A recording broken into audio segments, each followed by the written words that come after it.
The Great Siege of Gibraltar was an unsuccessful attempt by Spain and France to capture Gibraltar from the British during the American War of Independence. This was the largest action fought during the war in terms of numbers, particularly the Grand Assault of 18 September 1782. At 3 years and 7 months, it is the longest siege endured by the British Armed Forces. Background: in 1738, a dispute between Spain and Great Britain arose over commerce between Europe and the Americas. Initially, both sides intended to sign an agreement at the Spanish royal palace of El Pardo, but in January of the following year, the British Parliament rejected the advice of Foreign Minister Robert Walpole, a supporter of the agreement with Spain. A short time later, the War of Jenkins' Ear began, and both countries declared war on the 23rd of October 1739, each side drawing up plans to establish trenches near Gibraltar. Seeing these first movements, Britain ordered Admiral Vernon to sail from Portobello and strengthened the squadron of Admiral Haddock, who was already stationed in the Bay of Gibraltar. The passage of years failed to break the hostilities in the region. Then on the 9th of July 1746, King Philip V of Spain died in Madrid. His successor, Ferdinand VI, soon began negotiations with Britain on trade. The British Parliament was amenable to such negotiations, and even looked favourably upon lifting the British embargo on Spain and possibly ceding Gibraltar. The neutrality adopted by Ferdinand VI quickly ended with his death in 1759. The new king, Charles III, was less willing to negotiate with Great Britain. Instead, he signed a family compact with Louis XV of France on 15 August 1761. At that time France was at war with Britain, so Britain responded by declaring war on Spain and capturing the Spanish colonial capitals of Manila and Havana. 2 years later, after cessation of hostilities, Spain recovered Manila and Havana in exchange for Spanish holdings in Florida as part of the 1763 Treaty of Paris. In the years of peace that followed, both France and Spain hoped for an opportunity to launch a war against Britain on more favorable terms and recover their lost colonial possessions. Following the outbreak of the American War of Independence, both states supplied funding and arms to the American rebels, and drew up a strategy to intervene on the American side and defeat Britain. On 12 April 1779, France and Spain signed the Treaty of Aranjuez, wherein they agreed to aid one another in recovering lost territory from Britain. Then, in June 1779, Spain declared war on Great Britain, France having done so the year before. France and Spain sought to secure Gibraltar, which was a key link in Britain's control of the Mediterranean Sea, and expected its capture to be relatively quick, a precursor to a Franco-Spanish invasion of Great Britain. Opposing forces. The Spanish blockade was directed by Martin Alvarez de Sotomayor. Spanish ground forces were composed of 2 battalions of Royal Guards, another 2 of Walloon Guards, with artillery and cavalry, about 13,000 in all. The artillery was commanded by Rudolf de Tilly, while the cavalry and the French dragoons were headed by the Marquis of Arellano. Antonio Barcelo commanded the maritime forces responsible for blockading the bay, and established his base in Algeciras, commanding a fleet of several xebecs and gunboats. A fleet of 11 ships and 2 frigates were placed in the Gulf of Cadiz under the command of Louis de Cordova y Cordova to block the passage of British reinforcements. When the Rock was first besieged, the British garrison consisted of 5,382 troops. General Elliot was the Governor-General, and his determined handling of the defence inspired all the troops under him with the greatest confidence. All the defences were strengthened, and many of the infantry, including picked men, assisted the artillery in serving the guns. The garrison included contingents of Hanoverian and Corsican troops. The British had anticipated an attack for some time, and a number of ships had sailed to reinforce and supply Gibraltar. They stepped up their preparations after France entered the conflict in 1778. Although the French were initially more concerned with sending forces to America, and it was not until Spain joined the war that the long-expected siege commenced. Siege begins. The combined Spanish and French fleets blockaded Gibraltar from the sea, while on the land side an enormous army constructed forts, redoubts, entrenchments, and batteries from which to attack. General Elliot formed a corps of sharpshooters. As the winter of 1779 came down, the garrison began to suffer from want of fresh provisions, which became very scarce and dear. Bread was almost impossible to get, and was not permitted to be issued except to the sick and children. Salt, meat and biscuits, and not much of that, soon became the food of the troops, with an occasional issue of 4 ounces of rice as a full day's ration. Fuel was exhausted, and fires were only made with difficulty. The salt-encrusted timbers of old ships broken up in the harbor for the purpose. To the rigors of the siege was added a violent outbreak of scurvy among the troops, due to the want of fresh vegetables and medicines. As the winter wore on, the scanty store of food grew so alarmingly low that the already meager ration was reduced to just enough to keep life in the bodies of the men. But their morale remained high, and the troops continued to take their turns at trench or battery, and endured the inclement weather and the shortage of food with fortitude. The Spanish were forced to commit increasing number of troops and ships to the siege, postponing the planned invasion of England. Due to this and the cancellation of the Armada of 1779, First Naval Relief Admiral George Rodney, after capturing a Spanish convoy off Cape Finisterre on 8 January 1780, and 8 days later defeating a Spanish fleet at the Battle of Cape St.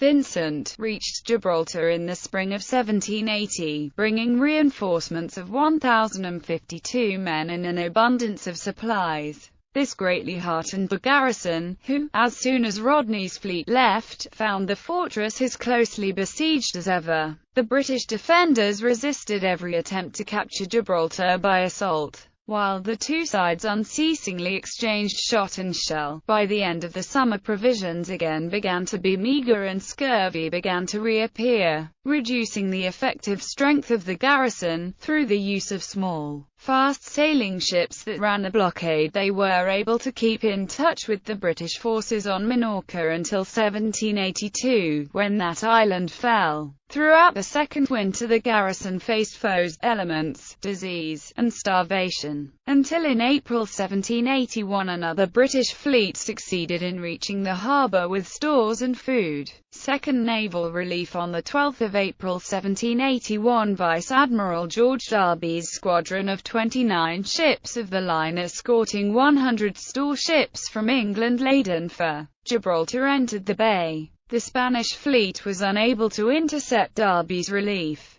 The Spanish, frustrated by this failure, opened up a terrific barrage while the stores were unloaded, but only did great damage to the town. Sortie. The French and Spanish found it was impossible to starve the garrison out.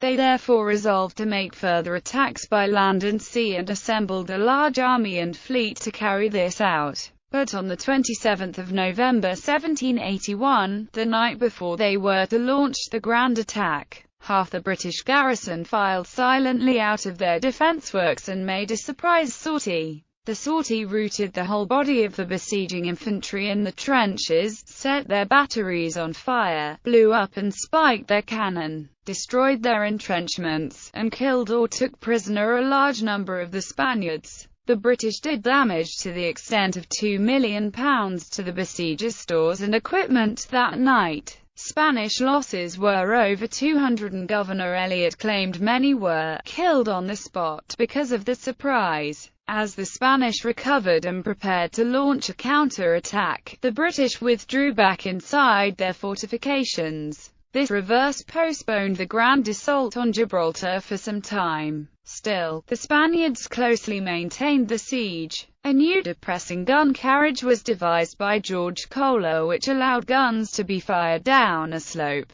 This was demonstrated on 15 February 1782 at Princess Royal's Battery. This new carriage enabled the defending guns to take advantage of the height of the Rock of Gibraltar. The Grand Assault. Eventually, on 13 September 1782, the Bourbon allies launched their Great Attack. 5,190 fighting men, both French and Spanish, aboard 10 of the newly engineered floating batteries with 138 heavy guns, as well as 18 ships of the line, 40 Spanish gunboats and 20 bomb vessels, with a total of 30,000 sailors and marines. They were supported by 86 land guns and 35,000 Spanish and French troops on land, intending to assault the fortifications once they had been demolished. An army of over 80,000 spectators thronged the adjacent hills over the Spanish border, among them the highest families in the land, assembled to see the fortress beaten to powder and the British flag trailed in the dust. The 138 guns opened fire from floating batteries in the bay, and the 86 guns on the land side directed on the fortifications after weeks of preparatory artillery fire. But the garrison replied with red-hot shot to set fire to and sink the attackers' floating batteries and warships in the bay. In that great conflict, the British destroyed 3 of the floating batteries, which blew up as the red-hot shot did its job. The other 7 batteries were scuttled by the Spanish because they were too heavily damaged to continue the fight. In addition, 719 men on board the ships were casualties. Capture of the San Miguel on 10 October. A Spanish ship of the line, San Miguel, of 72 guns under the command of Don Juan Marino, was captured by the garrison after it had lost its mizzen mast in a storm. Cannon fire from the King's Bastion was fired at the vessel, some of which penetrated, causing damage and casualties.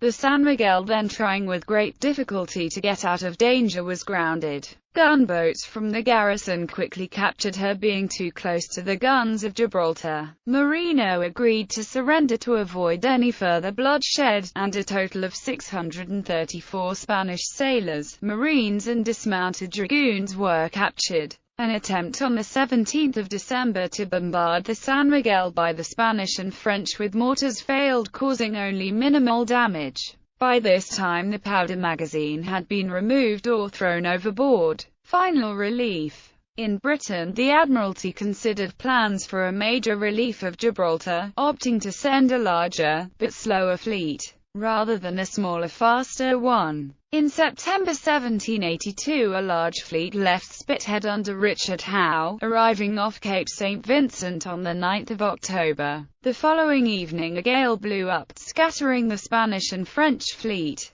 This allowed Howe to sail unopposed into Gibraltar. A total of 34 ships of the line escorted 31 transport ships which delivered supplies, food, and ammunition. The fleet also brought the 25th, 59th, and 97th Regiments of Foot, bringing the total number of the garrison to over 7,000. Howe then sailed out and fought an indecisive battle with the combined Allied fleet before withdrawing to Britain in line with his orders. The siege was continued for some months longer, but in the spring of 1783 a preliminary peace agreement brought the cessation of hostilities. Finally, in February 1783 the siege was lifted. The French and Spanish troops retired disheartened and defeated, after 3 years and 7 months conflict. Aftermath. Although the Spanish attempted to regain Gibraltar at the negotiating table, they preferred to retain Minorca and territories in the West Indies, and the final peace treaty left Gibraltar with the British. The victorious British garrison sustained a loss of 1,231 men, and expended 8,000 barrels of gunpowder. George Augustus Eliot was made a Knight of the Bath and was created first Baron Heathfield of Gibraltar. The treaties of Versailles reaffirmed previous treaties. Many British regiments engaged in the defence were given the badge of the Castle of Gibraltar with the motto, Montes Insignia Calpe,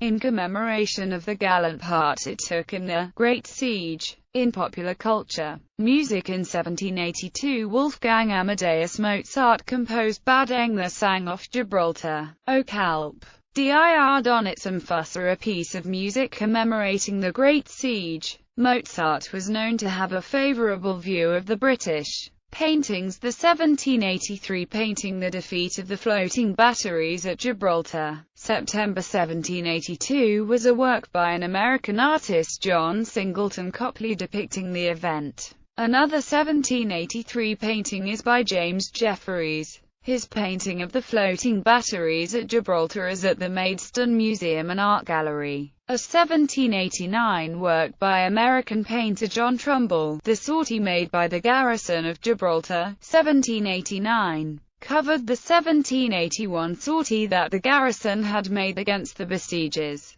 Poetry. Alexei Svetkov's poem, The Rock, is inspired by the siege. Bibliography. Bond, Peter, Gibraltar's Finest Hour. The Great Siege, 1779–1783, 300 Years of British Gibraltar, 1704–2004, Gibraltar. Peter Tan, pp. 28–29, access date = requires, URL = Chartrand, René, Kersel, Patrice, Gibraltar 1779–1783. The Great Siege, Gibraltar. Osprey, ISBN 978-1-84176-977-6. Drinkwater, John. A History of the Siege of Gibraltar, 1779–1783. With a description and account of that garrison from the earliest periods. Edinburgh. Thomas Nelson. Faulkner, James. Fire over the Rock.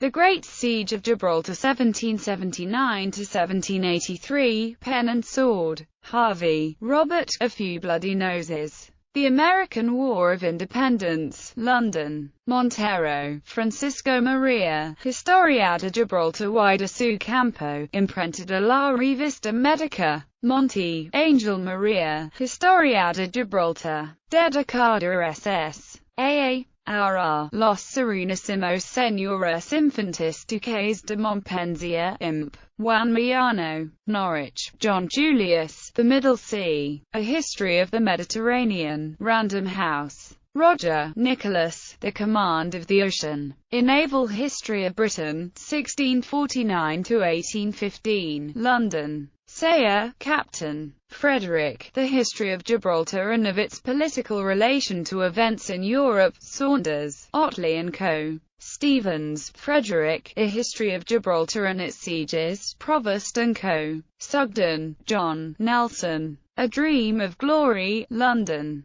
Sirrett, David. Admiral Lord Howe. A Biography. London. UXO, José Palacé, Referencias en torno al bloqueo naval durante los asedios, Almoraima.